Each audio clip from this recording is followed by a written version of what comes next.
But dropshipping usually, it's a great way to be location independent, but it's not like the end all. You should definitely look into private labeling. And I'm going to make a separate video on that and why it's not necessarily better, but it's definitely a way to go beyond what you're already doing with dropshipping. And you can do dropshipping as a part of private labeling as well. So that's kind of like a stepping stone, let's just say, to creating a more valuable business. And then when an investor looks at a business, they're looking for, valuable parts of the business. If you have private label brands that you want to sell, that's going to make it way more valuable, and you're going to be able to have a higher multiple and a better exit if you do decide to sell someday.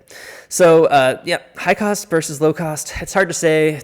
It really depends on you and your financial situation. If you don't have much money to start with, low cost is probably the better way to go to begin with, to get some,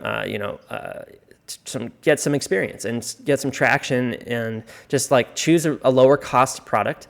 Find a supplier where the margins are high enough to make it worthwhile, make it make sense for you, and then set up a website with Shopify.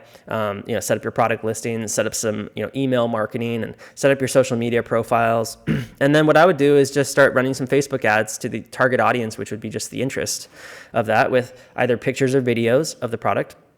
Hopefully your supplier can supply them. If not, you'll need to make them yourself somehow. And then hopefully you get some traction that way. You can also run Google ads for the generic keyword of the product, and you might be able to get some traction that way.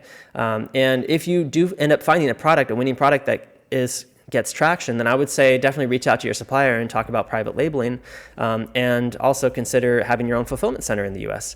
So that means that you would order in bulk from your supplier, get a better price. They're all private labeled. You'd store it yourself and ship it out. Amazon FBA is one of those examples. There's other fulfillment centers.